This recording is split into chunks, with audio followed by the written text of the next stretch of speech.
হারাম খাবার খাইলে আমাদের কি ক্ষতি হয়?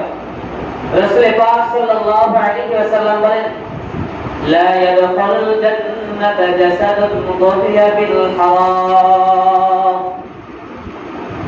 লা ইয়াদখুলুল জান্নাতা জাসাদুন মুদিয়া বিল হারাম।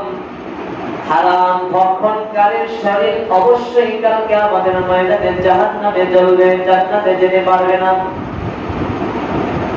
জান্নাতে যাওয়া তো দূরের কথা, জান্নাতের 500 বছর আগে থেকে জান্নাতের ঘ্রাণ পাওয়া যায়। বড় বড় বর্ণনা আসছে যে যারা হারাম ভক্ষণ করবে, হারাম খাবার খাইবে, হারাম ভাবে উপার্জন করবে, আল্লাহ রাব্বুল আলামিন তাদেরকে জান্নাতে ঢোকার পারমিশন দেয়া তো দূরের কথা, জান্নাতের ঘ্রাণ পর্যন্ত তারা কোনোদিন পাবে না।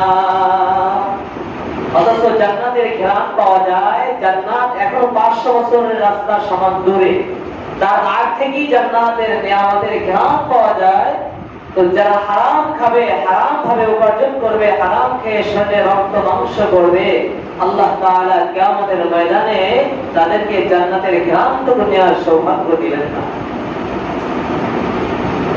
হারাম খাবারের মাধ্যমে মানুষের দিল মরে যায়, অন্তর পচে যায়, ইবাদতের মজা থাকে না, রূহানিয়াতের শক্তি থাকে না, কুওয়াতের শক্তি থাকে না।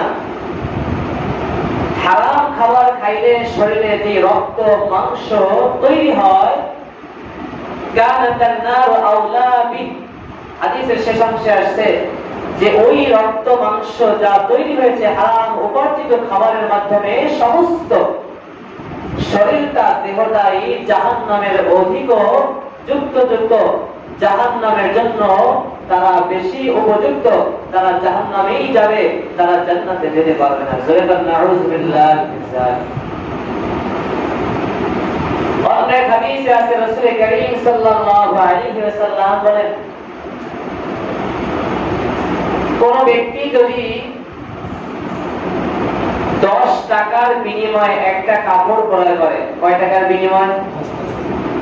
10 টাকা দিয়ে যদি কোনো বান্দা-বান্দী একটা কাপড় ক্রয় করে, ওই কাপড়টার ভিতরে 10 টাকার ভিতরে 1 টাকা যদি হারাম হয়, 1 দিরহাম পরিমাণ টাকাও যদি হারাম হয়, তাহলে ওই হারাম টাকার বিনিময়ে যে কাপড় ক্রয় করলো, ওই কাপড়টা যতক্ষণ পর্যন্ত কোনো নামাজি ব্যক্তির শরীরে লাগানো থাকবে, ওই হারাম টাকায় কেনা কাপড় পরিধান করে বান্দা-বান্দী যদি নামাজ আদায় করেন, লাম ইয়াকবালিল্লাহু সালাতান মা দামা আলাইহি, আল্লাহ রাসূল বলেন ওই হারাম টাকায় কেনা কাপড় পরিধান করে বান্দা-বান্দী নামাজ আদায় করলে তার নামাজ আল্লাহ তাআলা কবুল করে না।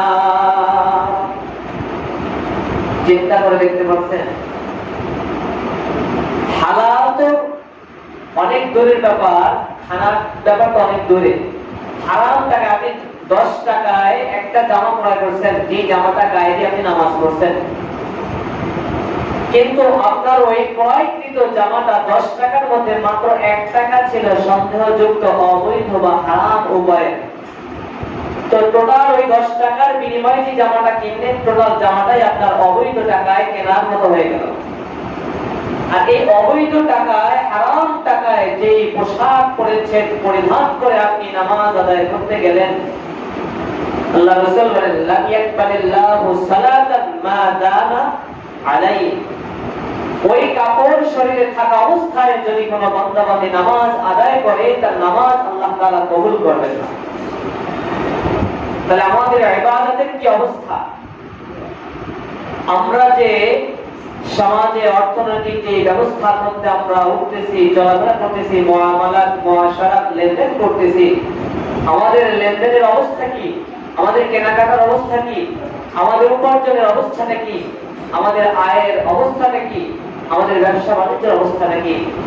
আজকে আমাদের সমাজে, ঘরে, পরিবারে রন্ধ্রে রন্ধ্রে সুদ, ঘুষ, হারাম, অবৈধ ব্যবসা বাণিজ্য, অবৈধ উপার্জনে সয়লাব হয়ে গিয়েছে। গোটা পরিবার, গোটা সমাজ, গোটা রাষ্ট্র আজকে দূষিত হয়ে গিয়েছে এই হারাম উপার্জন, হারাম ব্যবসা বাণিজ্য আর হারাম লেনদেনের কারণে।